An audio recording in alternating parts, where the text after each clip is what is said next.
J'ai hâte d'en finir avec ces mémoires. Leur rédaction m'ennuie et me fatigue presque autant que celle d'un feuilleton.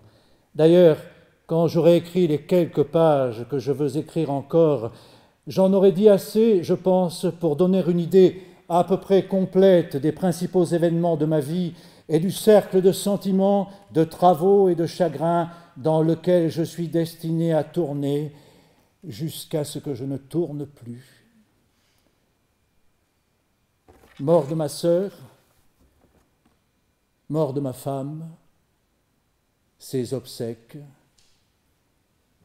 Au milieu des regrets de cet amour éteint, je me sentais prêt à me dissoudre dans l'immense, affreuse, incommensurable, infinie pitié dont le souvenir des malheurs de ma pauvre Henriette m'accablait. Sa ruine avant notre mariage, son accident, la déception causée par sa dernière tentative dramatique à Paris, son renoncement volontaire mais toujours regretté à un art qu'elle adorait, sa gloire éclipsée, ses médiocres imitateurs et imitatrices dont elle avait vu la fortune et la célébrité s'élever, nos déchirements intérieurs, son inextinguible jalousie devenue fondée, notre séparation, son cœur brisé, sa beauté disparue, sa santé détruite, ses douleurs physiques croissantes, la perte du mouvement et de la parole, son impossibilité de se faire comprendre d'aucune façon, sa longue perspective de la mort et de l'oubli. Destruction Feux et tonnerres, sang et larmes, mon cerveau se crispe dans mon crâne en songeant à ces horreurs. Shakespeare, Shakespeare, où est-il? Où es-tu? Il me semble que lui seul, parmi les êtres intelligents, peut me comprendre et doit nous avoir compris tous les deux. Lui seul peut avoir eu pitié de nous, pauvres artistes s'aimant et déchirés l'un par l'autre. Shakespeare, Shakespeare. Maintenant, me voilà sinon au terme de ma carrière, au moins sur la pente de plus en plus rapide qui y conduit.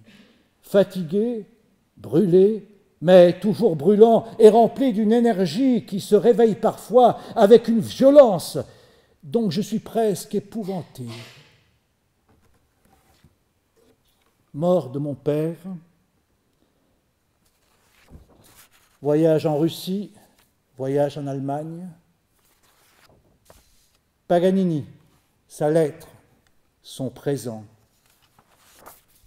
Composition d'Harold en Italie, la vie de l'Académie, mes courses dans les Abruzzes, excursion dans la campagne de Rome. Liszt vient me voir. Première lecture du Faust de Goethe. J'écris ma symphonie fantastique. Apparition de Shakespeare, Miss Smithson, mortel amour, léthargie morale, mon premier concert. Première leçon de musique, donnée par mon père, ma première communion, première impression musicale, première secousse poétique, l'amour dans un cœur de 12 ans. Quand viendra la saison nouvelle, quand auront disparu les froids, tous les deux nous irons, ma belle, pour cueillir le muguet au bois. Sous nos pieds égrenant les perles que l'on voit au matin trembler. Nous irons écouter les merles, nous irons écouter les merles siffler. Le printemps est venu, ma belle, c'est le mois des amants bénis. Et l'oiseau satinant son aile dit des vers au rebord du nid. Oh, viens donc sur ces bancs de mousse pour parler de nos beaux amours. Et dis-moi de ta voix si douce, et dis-moi de ta voix si douce toujours.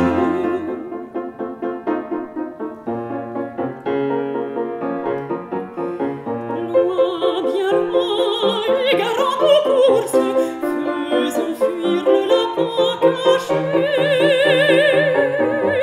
Et le daim au miroir des sources, admirant son grand bois penché. Puis chez nous toutes rues, toutes aises, en panier enlaçant nos doigts. Revenons rapportant des fraises, revenons rapportant des fraises des bois.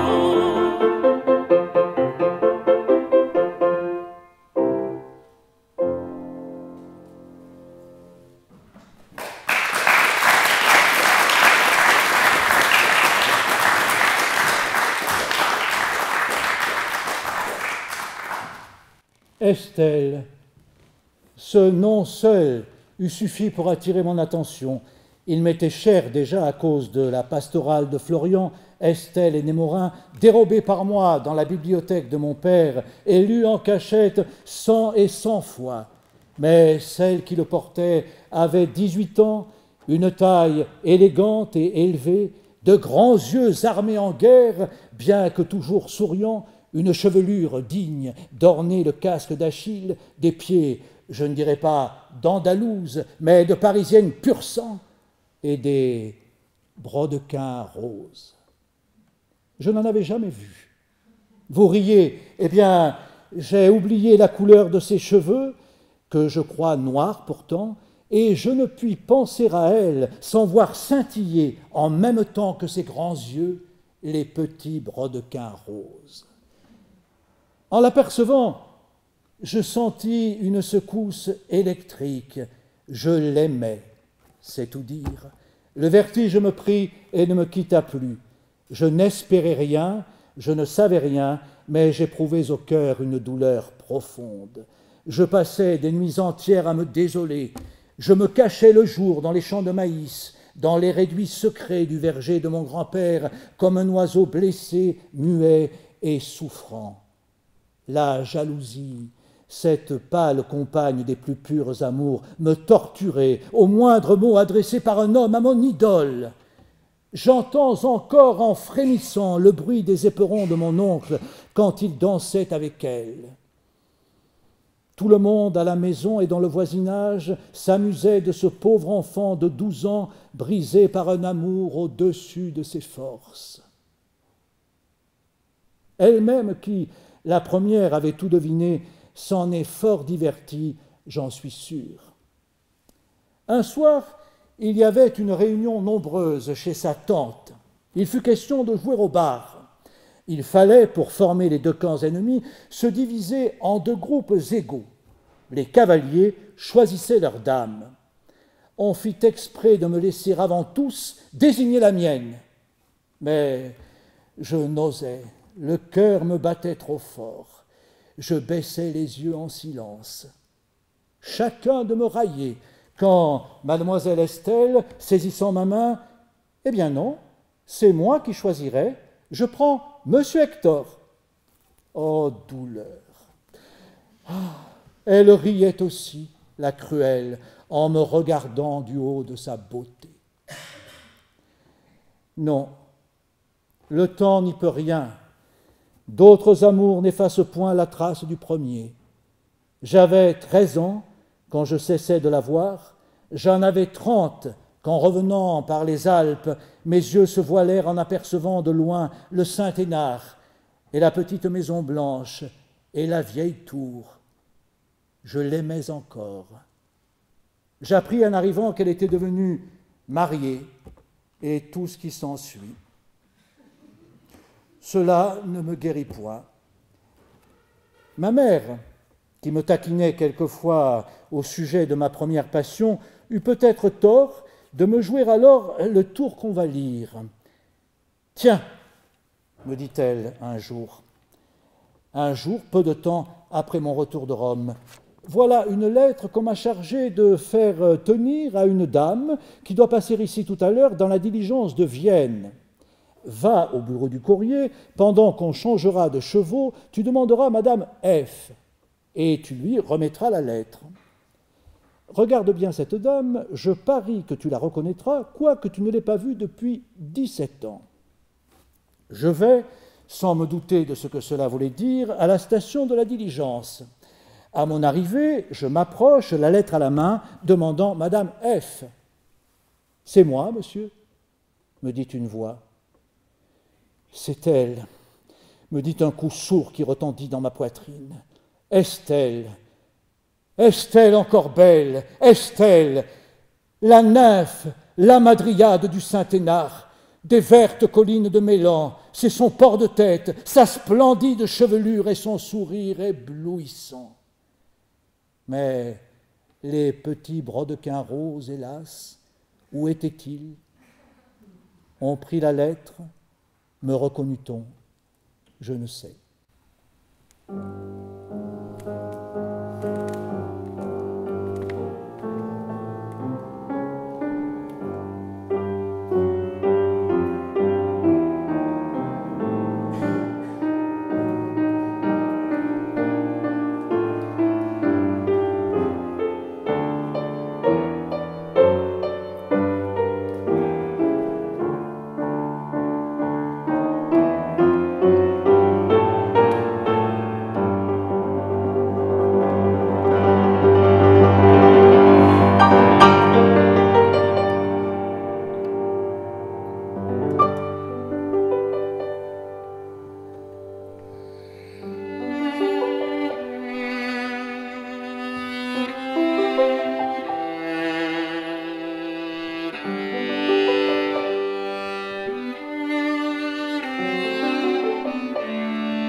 Les essais de composition de mon adolescence portaient l'empreinte d'une mélancolie profonde.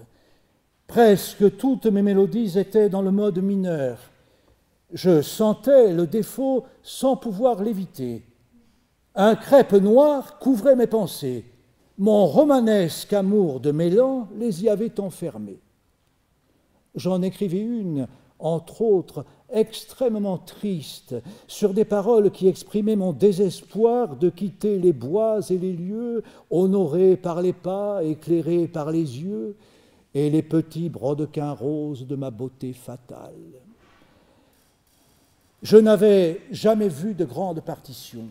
Les seuls morceaux de musique de moi connus consistaient en solfège, accompagnés d'une base chiffrée, en solo de flûte ou en fragments d'opéra avec accompagnement de piano. Or, un jour, une feuille de papier réglée à 24 portées me tomba sous la main. En apercevant cette grande quantité de lignes, je compris aussitôt à quelle multitude de combinaisons instrumentales et vocales leur emploi ingénieux pouvait donner lieu, et je m'écriai: quel orchestre on doit pouvoir écrire là-dessus. À partir de ce moment, la fermentation musicale de ma tête ne fit que croître et mon aversion pour la médecine redoubla.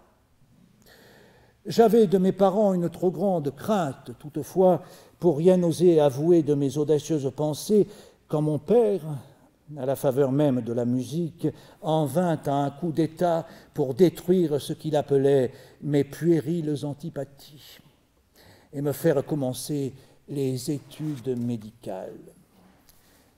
J'eus pourtant à subir une épreuve assez difficile quand Robert, m'ayant appris un matin qu'il avait acheté un sujet, un cadavre, me conduisit pour la première fois à l'amphithéâtre de dissection de l'Hospice de la Pitié.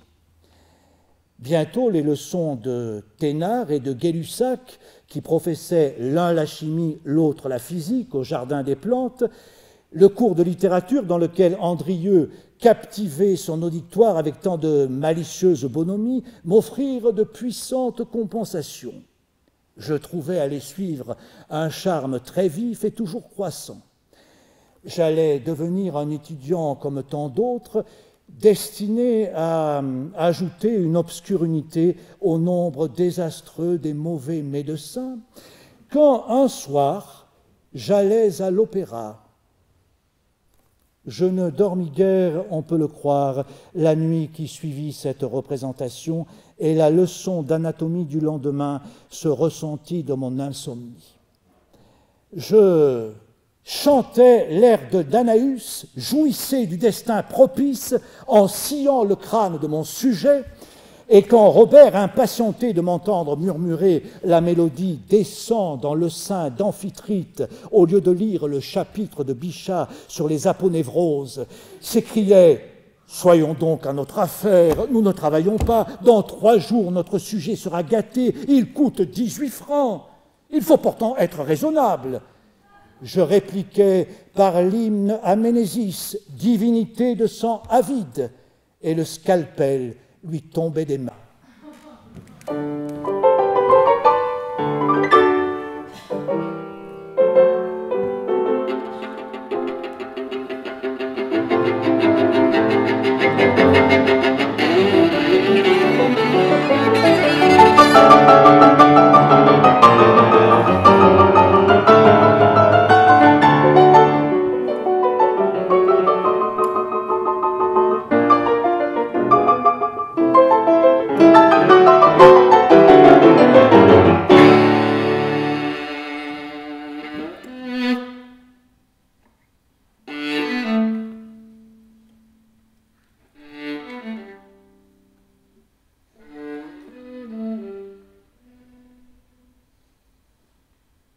entraînement irrésistible vers la musique. Mon père se refuse à me laisser suivre cette carrière.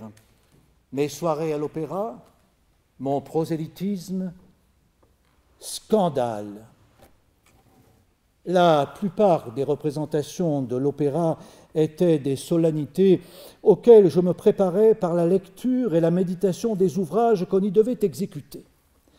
Le fanatisme d'admiration que nous professions, quelques habitués du parterre et moi, pour nos auteurs favoris, n'était comparable qu'à notre haine profonde pour les autres. J'amenais mes amis à l'opéra, bon gré, mal gré, souvent en leur donnant des billets achetés de mon argent au bureau et que je prétendais avoir reçus d'un employé de l'administration. Dès que, grâce à cette ruse, j'avais entraîné mes hommes à la représentation du chef-d'œuvre de Gluck, je les plaçais sur une banquette du parterre en leur recommandant bien de n'en pas changer, vu que toutes les places n'étaient pas également bonnes pour l'audition et qu'il n'y en avait pas une dont je n'eusse étudié les défauts et les avantages.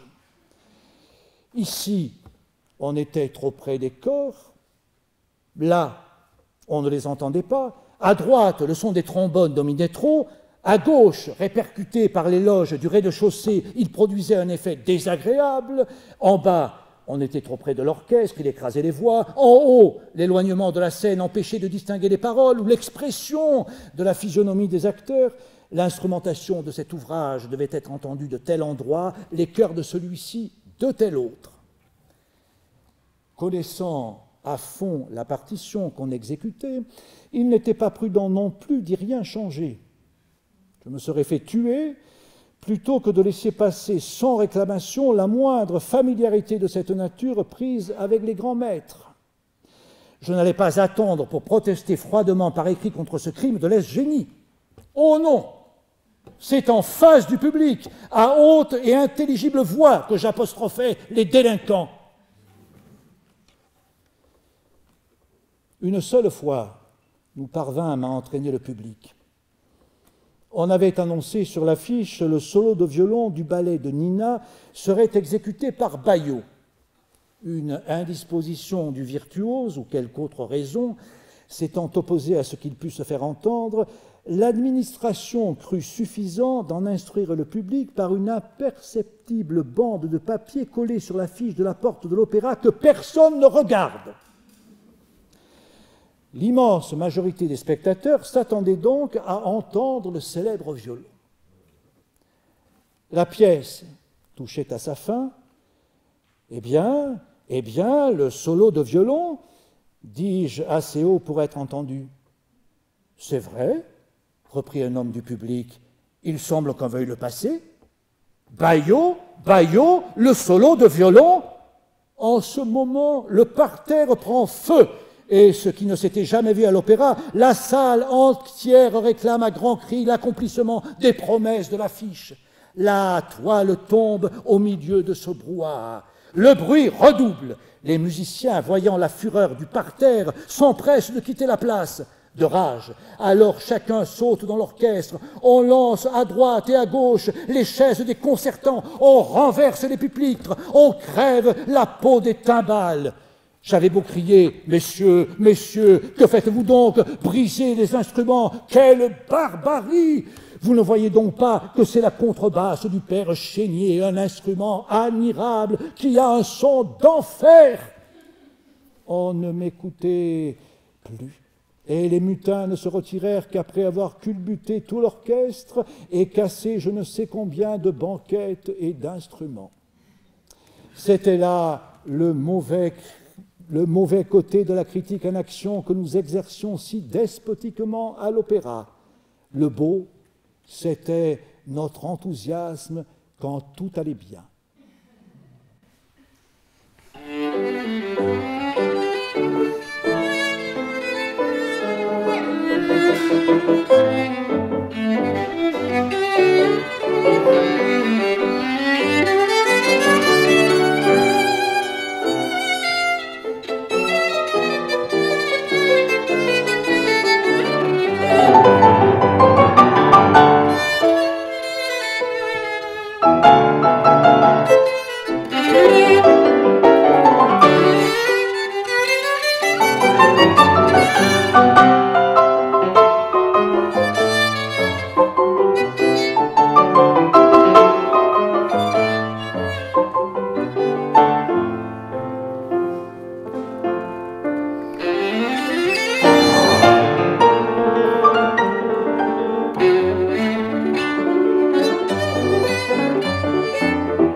premier opéra, une première messe, première composition pour orchestre, mes études à l'opéra, concours à l'Institut, on déclare ma cantate inexécutable. Apparition de Shakespeare, Miss Smithson, mortel amour. Je touche ici au plus grand drame de ma vie.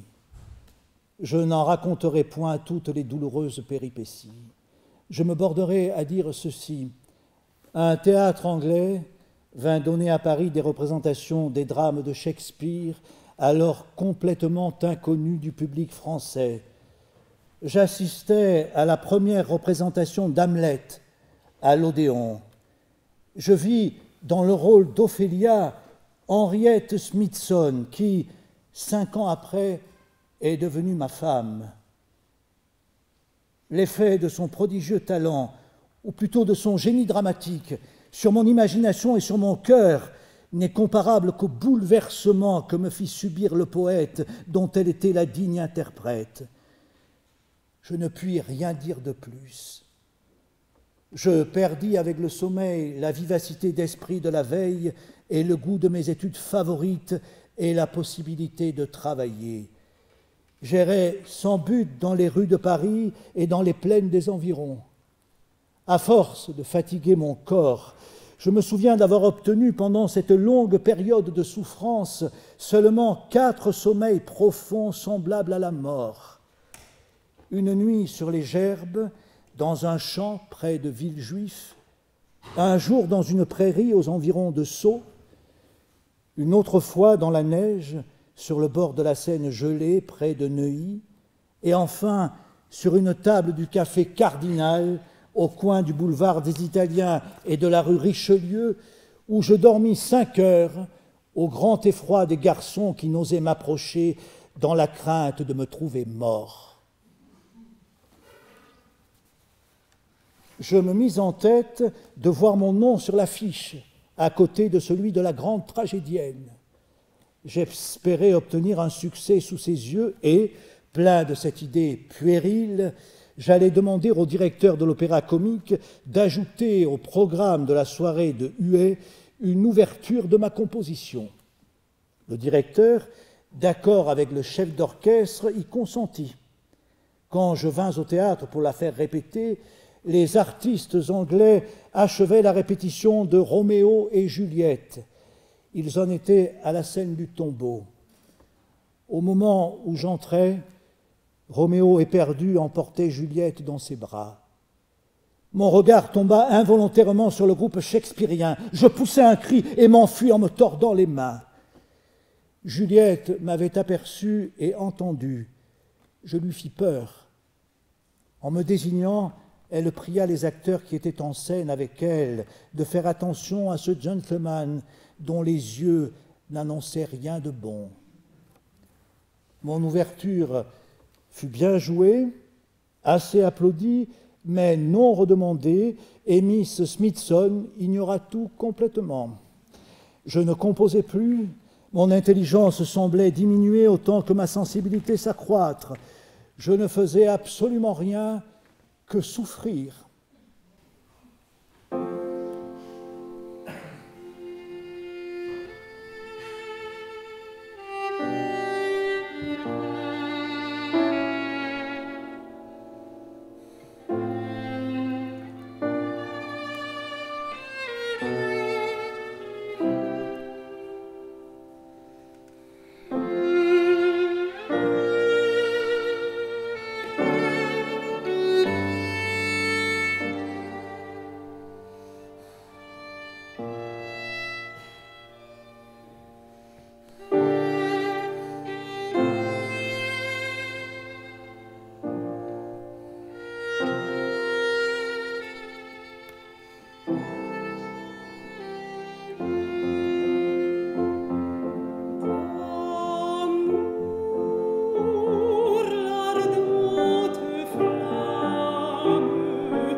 Voyage en Italie, l'Académie de France, Saint-Pierre, excursion dans la campagne de Rome, chasse dans les montagnes, souvenirs virgiliens, regrets, voyage à Naples, encore Virgile, je repars pour la France.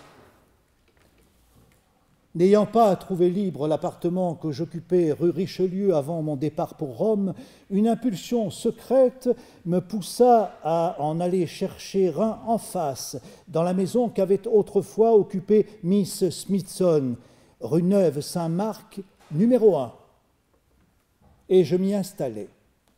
Le lendemain, en rencontrant la vieille domestique qui remplissait depuis longtemps dans l'hôtel les fonctions de femme de charge, « Eh bien, lui dis-je, qu'est devenue Miss Smithson? Avez-vous de ses nouvelles ?»« Comment, monsieur? Mais elle est à Paris. Elle logeait même ici il y a peu de jours. Elle n'est sortie qu'avant-hier de l'appartement que vous occupez maintenant pour aller s'installer rue de Rivoli. Elle est directrice d'un théâtre anglais qui commence ses représentations la semaine prochaine. » Je demeurais muet et palpitant à la nouvelle de cet incroyable hasard et de ce concours de circonstances fatales. Je vis bien alors qu'il n'y avait plus pour moi de lutte possible. Depuis plus de 2 ans, j'étais sans nouvelles de l'affaire Ophélia.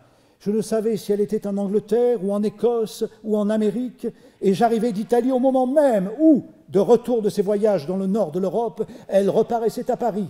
Et nous avions failli nous rencontrer dans la même maison, et j'occupais un appartement qu'elle avait quitté la veille. Mon concert s'organisa. Le programme se composait de ma symphonie fantastique, suivi de l'Hélio ou le retour à la vie, monodrame qui est le complément de cette œuvre et forme la seconde partie de l'épisode de la vie d'un artiste. Le sujet du drame musical n'est autre, on le sait, que l'histoire de mon amour pour Miss Smithson, de mes angoisses, de mes rêves douloureux. Admirez maintenant la série de hasards incroyables qui va se dérouler. « Oh, une idée !» dit Schlesinger en se frappant le front. « Donnez-moi une loge. Schutter connaît Miss Smithson. Je le prierai de lui apporter vos billets et de l'engager à assister à votre concert. » En entrant dans sa loge d'avant-scène, au milieu de ce peuple de musiciens, j'avais un orchestre immense, en butte, au regard empressé de toute la salle, surprise du murmure insolite des conversations dont elle semblait être l'objet, elle fut saisie d'une émotion ardente et d'une sorte de crainte instinctive dont le motif ne lui apparaissait pas clairement. Habeneck dirigeait l'exécution. Quand je vins m'asseoir pantelant derrière lui, Miss Smithson, qui jusque-là s'était demandé si le nom inscrit en tête du programme ne la trompait pas, m'aperçut et me reconnut. « C'est bien lui, se dit-elle, pauvre jeune homme. Il m'a oublié sans doute, je l'espère. » La symphonie commence et produit un effet foudroyant. C'était alors le temps des grandes ardeurs du public dans cette salle du conservatoire d'où je suis exclu aujourd'hui. Ce succès, l'accent passionné de l'œuvre, ses brûlantes mélodies, ses cris d'amour, ses accès de fureur et les vibrations violentes d'un pareil orchestre entendu de près devaient produire et produisirent en effet une impression aussi profonde qu'inattendue sur son organisation nerveuse et sa poétique imagination. Alors, dans le secret de son cœur, elle se dit « S'il m'aimait encore ». Quand, dans le monodrame, l'acteur Bocage, qui récitait le rôle de l'Hélio, c'est-à-dire le mien, prononça ces paroles: « Oh, que ne puis-je la trouver, cette Juliette, cette Ophélie que mon cœur appelle, que ne puis-je m'enivrer de cette joie mêlée de tristesse que donne le véritable amour, et un soir d'automne, bercé avec elle par le vent du nord sur quelque bruyère sauvage, m'endormir enfin dans ses bras d'un mélancolique et dernier sommeil. Mon Dieu, Juliette, Ophélie, je n'en puis plus douter, pensa Miss Smithson, c'est de moi qu'il s'agit. Il m'aime encore. Pour chanter le retour des jours, l'oiseau plein de sommeil, dès l'aurore il s'éveille, pour chanter le retour des jours. Sa voix douce et si pure, et si pure, l'onde qui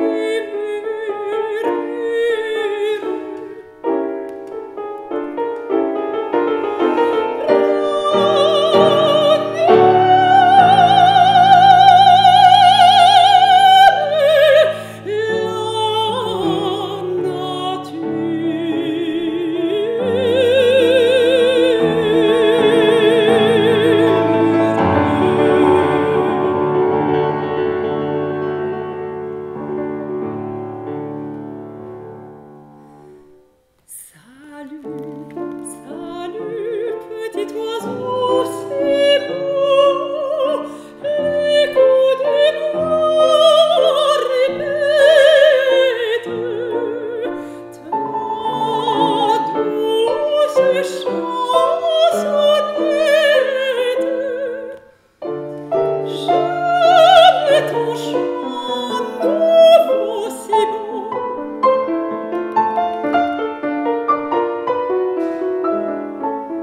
caché sous le feuillage, sous le feuillage, par ton tendre ramage.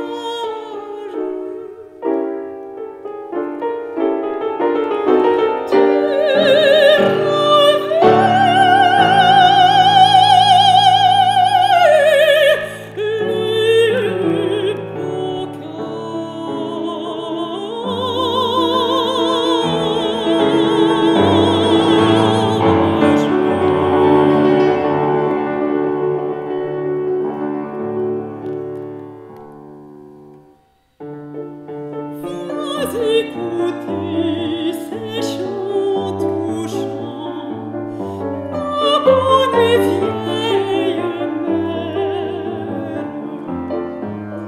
sous la feuille légère,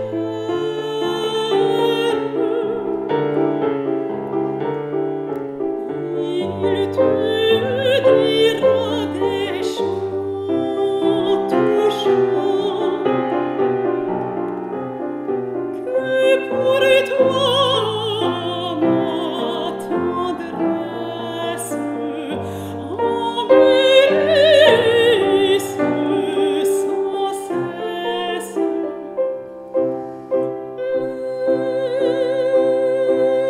Les jours de ta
Je ne sais comment donner une idée de ce mal inexprimable.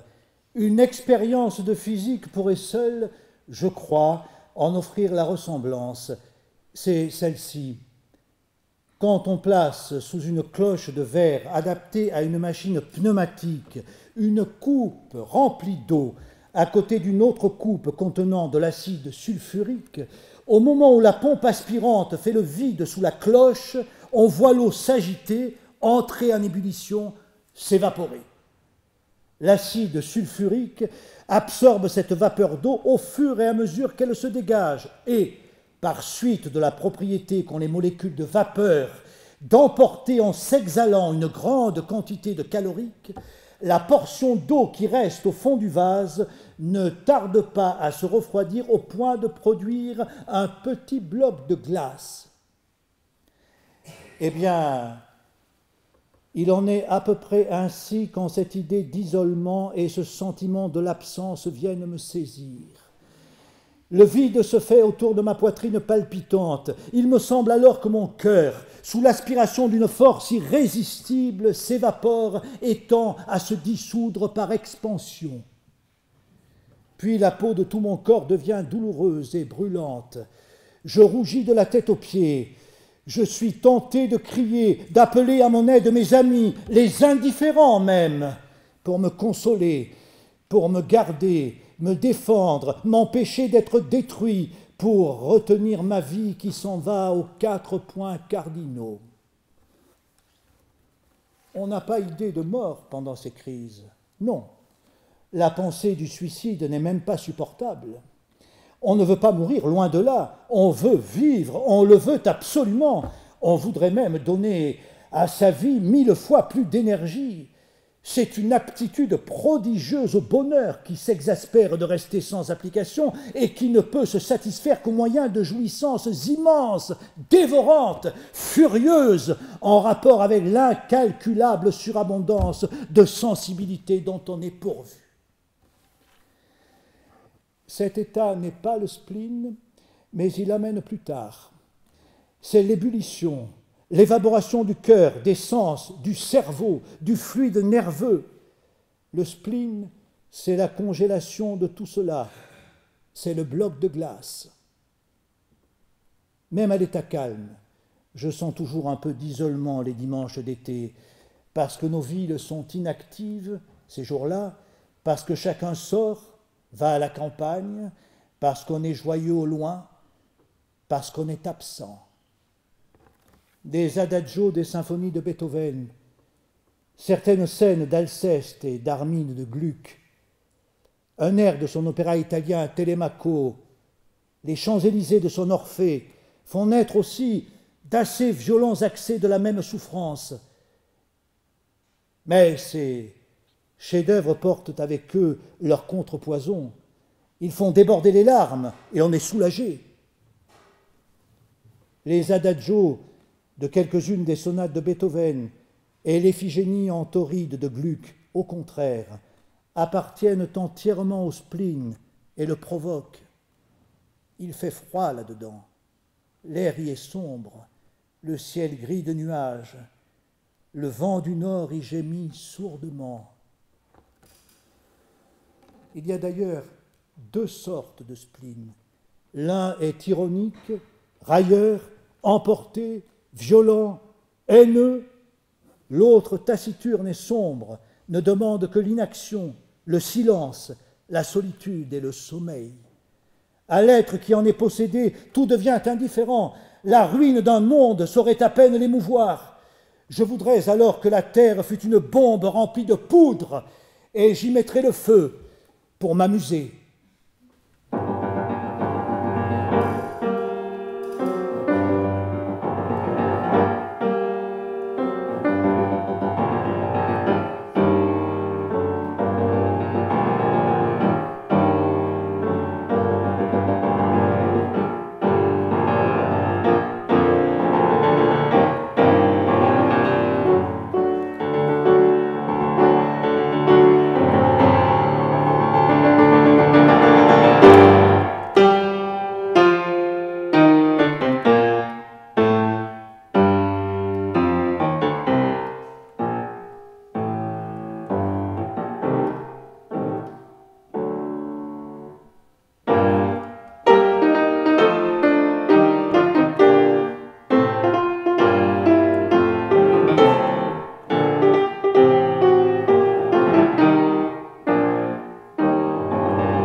Il y a 2 ans, au moment où l'état de la santé de ma femme, qui laissait encore quelque espoir d'amélioration, m'occasionnait le plus de dépenses, une nuit, j'entendis en songe une symphonie que je rêvais de composer.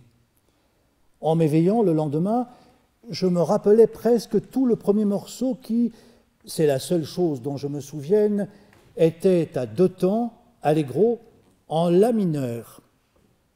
Je m'approchais de ma table pour commencer à l'écrire, quand je fis soudain cette réflexion. Si j'écris ce nouveau morceau, je me laisserai entraîner à composer le reste.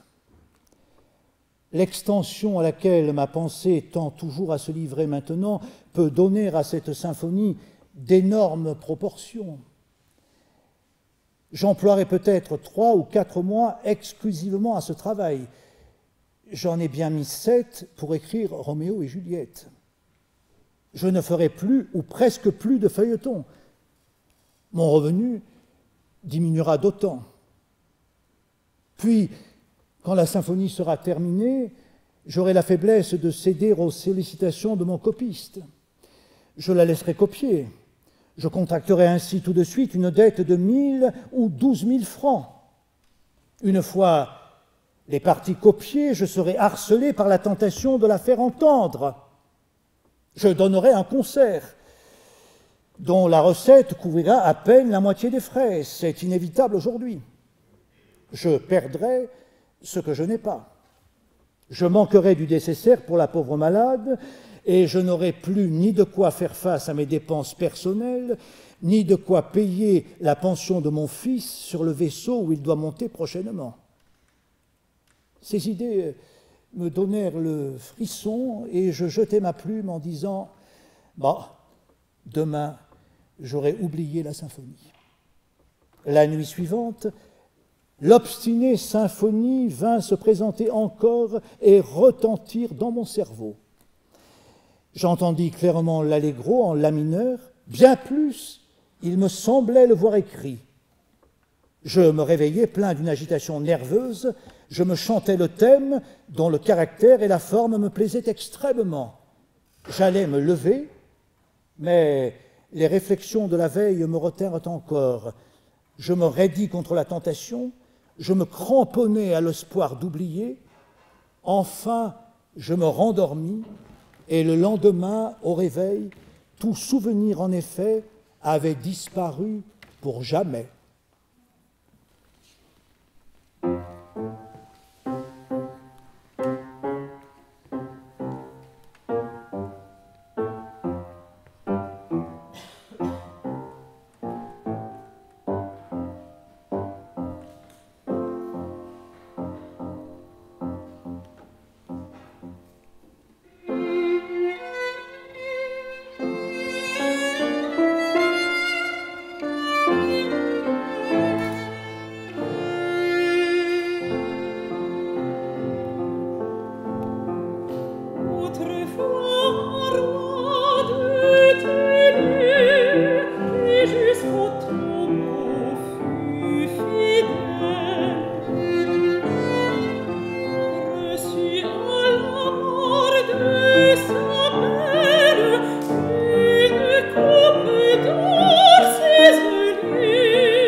Je me suis remarié, je le devais, et au bout de 8 ans de ce second mariage, ma femme est morte subitement, foudroyée par une rupture du cœur. Quelque temps après son inhumation au grand cimetière de Montmartre, mon excellent ami Édouard Alexandre, le célèbre facteur d'orgue dont la bonté pour moi s'est toujours montrée infatigable, trouvant sa tombe trop modeste, voulut absolument acheter pour moi et les miens un terrain à perpétuité dont il me fit don. On y construisit un caveau et je dus assister à l'exhumation de ma femme et à son installation dans le caveau neuf.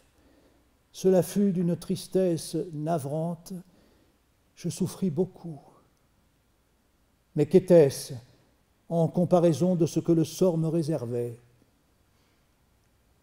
Il semble que j'ai dû connaître tout ce qu'il peut y avoir de plus affreux dans une cérémonie de ce genre. Peu après cette époque, je fus averti officiellement que le petit cimetière de Montmartre, où reposait ma première femme, Henriette Smithson, allait être détruit et que j'eusse en conséquence à faire transporter ailleurs les restes qui m'étaient chers. Je donnai les ordres nécessaires dans les 2 cimetières et un matin, par un temps sombre, je m'acheminai seul vers le funèbre lieu. Un officier municipal chargé d'assister à l'exhumation m'y attendait. Un ouvrier fossoyeur avait déjà ouvert la fosse. À mon arrivée, il sauta dedans. La bière enfouie depuis 10 ans était encore entière. Le couvercle seul était endommagé par l'humidité. Alors l'ouvrier, au lieu de la tirer hors de terre, arracha les planches pourries qui se déchirèrent avec un bruit hideux en laissant voir le contenu du coffre. Le fossoyeur se baissa, prit entre ses 2 mains la tête déjà détachée du tronc, la tête sans couronne et sans cheveux, hélas, et décharnée de la pauvre Ophélia, et la déposa dans une bière neuve préparée ad hoc sur le bord de la fosse. Puis, en se baissant une seconde fois, il souleva à grand-peine et prit entre ses bras le tronc sans tête et les membres, formant une masse noirâtre sur laquelle le linceul restait appliqué et ressemblant à un bloc de poids enfermé dans un sac humide, avec un son mat et une odeur. L'officier municipal, à quelques pas de là, considérant ce lugubre tableau, voyant que je m'appuyais sur le tronc d'un cyprès, il cria « Ne restez pas là, monsieur Berlioz, venez ici, venez !» Et comme si le grotesque devait avoir sa part dans cette horrible scène, il ajouta en se trompant d'un mot « Ah, pauvre inhumanité !»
J'ai rarement souffert de l'ennui autant que pendant les premiers jours du mois de septembre dernier, 1864.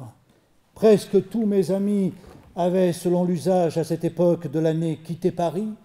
Stephen Heller, ce charmant humoriste, musicien lettré, qui a écrit pour le piano un si grand nombre d'œuvres admirables, dont l'esprit mélancolique et les ardeurs religieuses pour les vrais dieux de l'art ont pour moi un si puissant attrait, était seul resté. Mon fils, par bonheur, arriva bientôt après du Mexique et put me donner quelques jours. Il n'était pas gai, lui non plus, et nous mettions souvent, Heller, Louis et moi, nos tristesses en commun. Un jour, nous allâmes dîner ensemble à Asnières. Vers le soir, en nous promenant au bord de la Seine, nous parlions de Shakespeare et de Beethoven, et nous arrivâmes, il m'en souvient, à une extrême exaltation. Mon fils y prenait part quand il s'agissait de Shakespeare seulement, Beethoven lui était encore inconnu. Mais en somme, nous convînmes tous les trois qu'il est bon de vivre pour adorer le beau, et que si nous ne pouvons pas détruire et anéantir le contraire du beau, il faut nous contenter de le mépriser et tâcher de le connaître le moins possible. Le soleil se couchait.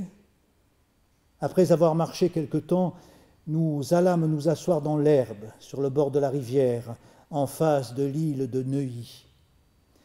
Comme nous nous amusions à suivre de l'œil les carpicieuses évolutions des hirondelles se jouant au-dessus des ondes de la Seine, je m'orientai tout d'un coup et je reconnus le lieu où nous nous trouvions. Je regardais mon fils, je pensais à sa mère.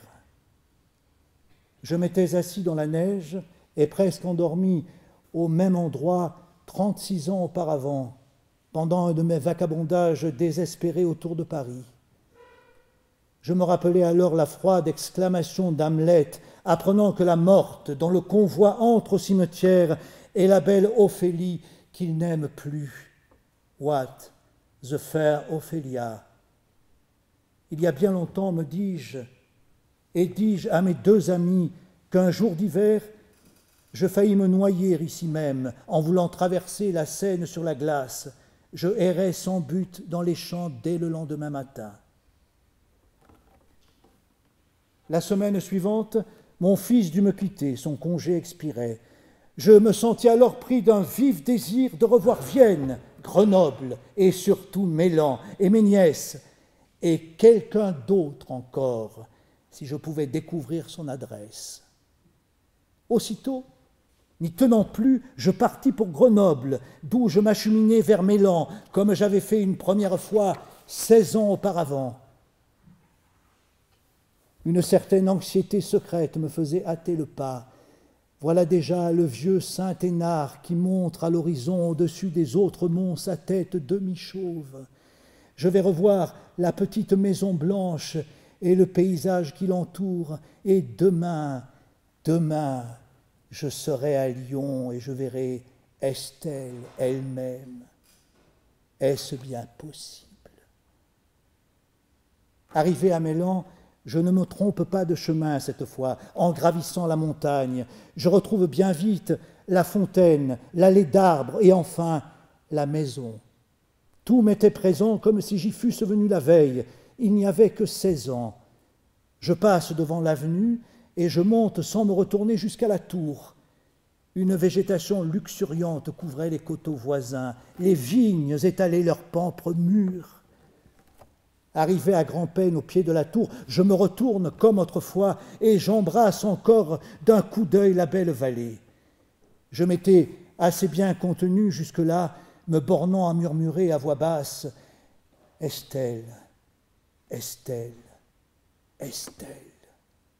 Mais alors une oppression accablante me fait tomber à terre, où je reste longtemps étendu, écoutant dans une mortelle angoisse ces mots atroces que chaque battement de mes artères fait retentir dans mon cerveau. Le passé, le temps, jamais, jamais.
Lettre d'Estelle à Berlioz.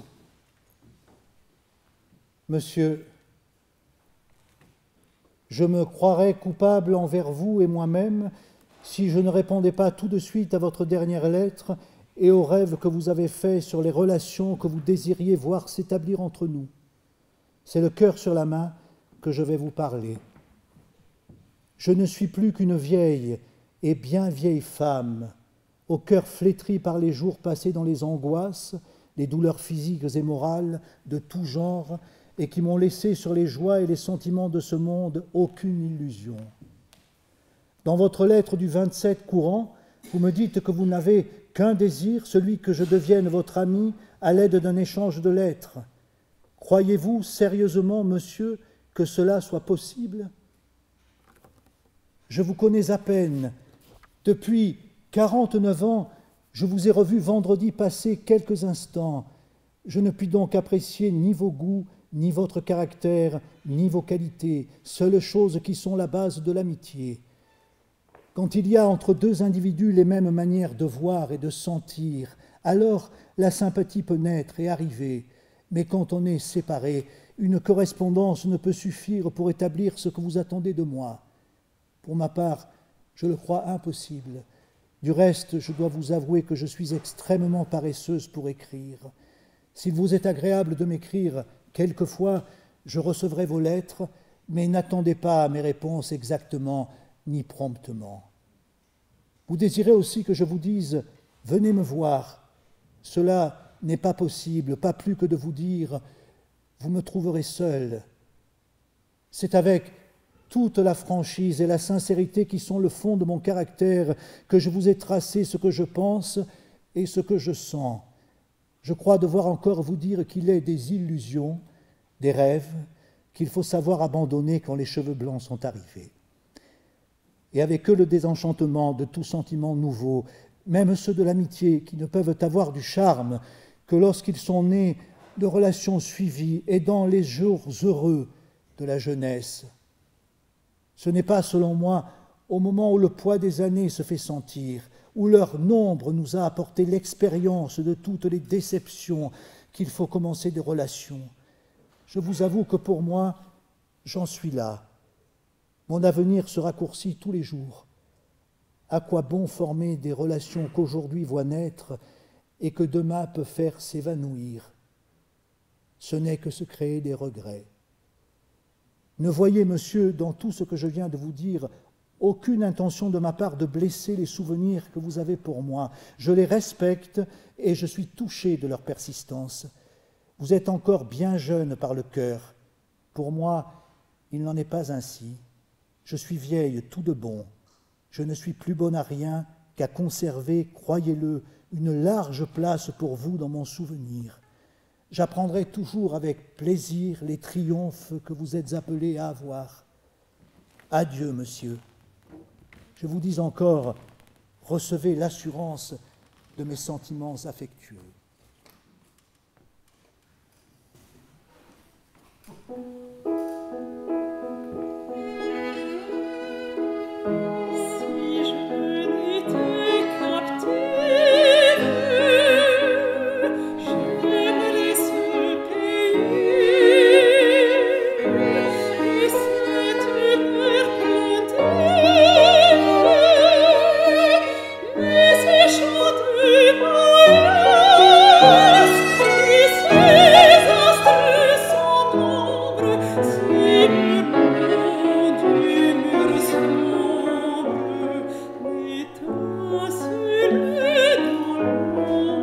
Brûle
Je m'arrête ici. Je crois maintenant pouvoir vivre plus tranquille. Je lui écrirai quelquefois, elle me répondra, j'irai la voir, je sais où elle est. On ne me laissera jamais ignorer les changements qui pourraient survenir dans son existence. Son fils m'en a donné sa parole et s'est engagé à m'en informer.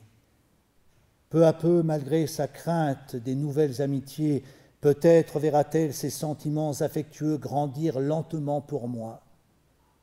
Déjà, je puis apprécier l'amélioration survenue dans ma vie. Le passé n'est pas entièrement passé. Mon ciel n'est plus vide. D'un œil attendri, je contemple mon étoile qui semble au loin doucement me sourire. Elle ne m'aime pas, il est vrai. Pourquoi m'aimerait-elle ? Mais elle aurait pu m'ignorer toujours et elle sait que je l'adore. Il faut me consoler d'avoir été connu d'elle trop tard, comme je me console de n'avoir pas connu Virgile, que j'eusse tant aimé, ou Gluck, ou Beethoven, ou Shakespeare, qui m'eût aimé peut-être. Il est vrai que je ne m'en console pas. Laquelle des deux puissances peut élever l'homme aux plus sublimes hauteurs, l'amour ou la musique? C'est un grand problème. Pourtant, il me semble qu'on devrait dire ceci. L'amour ne peut pas donner une idée de la musique. La musique peut en donner une de l'amour. Pourquoi séparer l'un de l'autre? Ce sont les deux ailes de l'âme. Stella. Stella, je pourrais mourir maintenant sans amertume et sans colère.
Sur